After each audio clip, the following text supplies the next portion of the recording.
दशरथ परमात्मा हे निर्गुण निरंकार, तू करता है जगत का,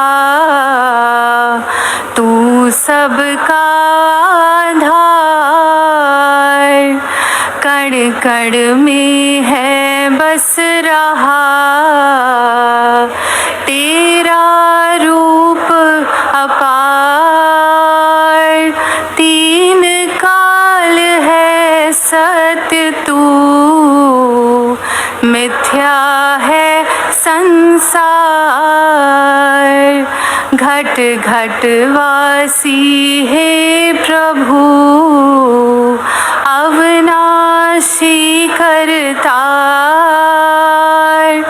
दया से तेरी हूँ सभी, भव सागर से पार। निराकार साकार तू, जग के पालनहार। है बेअंत महिमा तेरी, दाता परम्पार। परम पिता परमात्मा, सब तेरी संतान। भला करो सबका प्रभु, सबका हो कल्याण।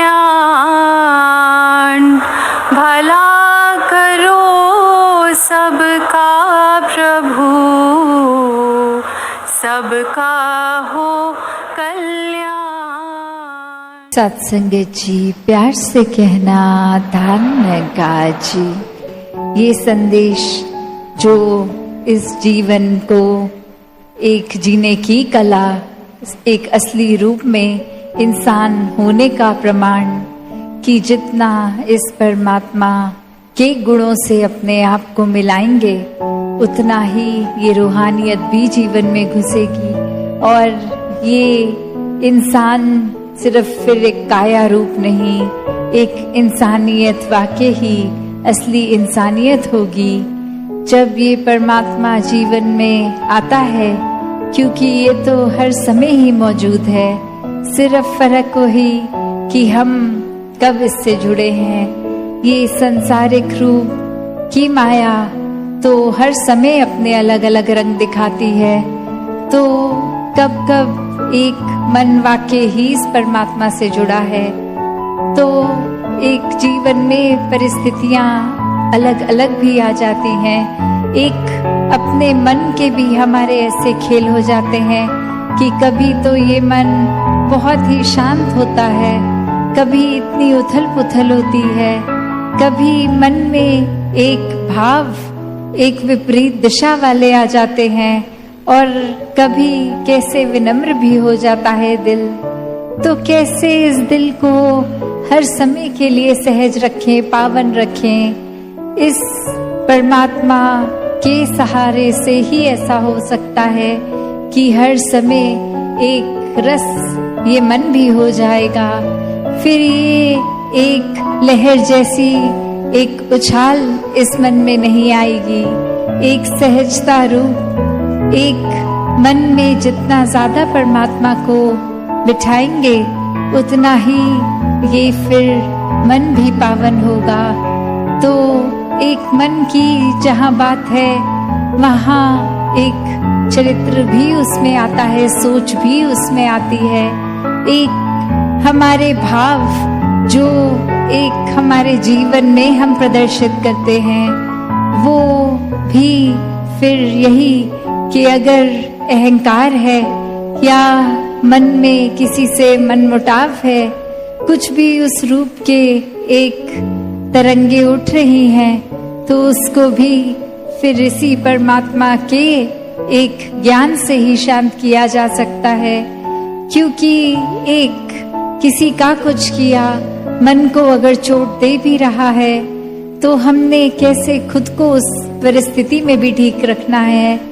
हर एक के साथ मन को इस प्रकार जोड़ के कि एक परमात्मा ने ये पूरी सृष्टि की, जहाँ रचना की वहाँ हर एक को अलग अलग स्वभाव दिया है।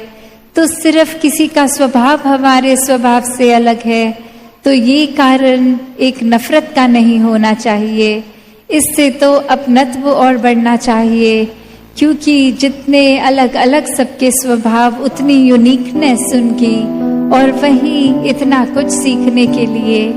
ये मन में करुणा, दया, विशालता जितनी रखेंगे इस परमात्मा के सहारे से ही जो कि रखी जाएगी, तो ये ऐसा करने से फिर एक जीवन में भी एक सुखद रूप, एक आनंद रूप, कि फिर कुछ ऐसा तो नहीं होगा कि हम अगर आर्थिक रूप में कम हैं तो एक धन दौलत आ जाएगी, या फिर कोई अगर शरीर की पीड़ा है वो एक चली जाएगी। नहीं, परिस्थितियां तो वही रहेंगी, पर मन की अवस्था, ये दृष्टि, एक हर समय का सुकून फिर भी रहेगा, क्योंकि इस मन में जब परमात्मा होता है तो फिर चाहूं ओर वो सुकून ही, वो एहसास ही रहता है।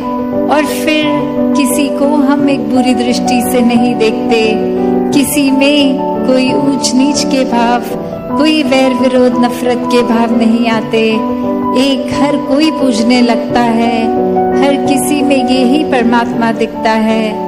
तो एक जहाँ कंपैशनेट होने की बात है, और एक अक्सर ये मन मंदिर की बात होती है कि इस मंदिर में इस परमात्मा को बिठा लिया, इस मन में इस परमात्मा को बिठा लिया, तो वाकई ही हम खुद ही मंदिर हो गए, एक चलता फिरता परमात्मा का प्रमाण हो गए। और ये तो नफरत से हासिल नहीं होगा, ये किसी को एक आंसू दे के नहीं, आंसू पोंछने वाले भावों से होगा, एक हर एक के गम में शामिल होके होगा। हर एक को कैसे एक रूप परमात्मा का देखकर एक सेवा भाव, एक कि हर कोई इस परमात्मा का रूप, और अब ये सेवा भाव कि सिर्फ सत्संग जी प्यार से कहना धन्यवाद जी।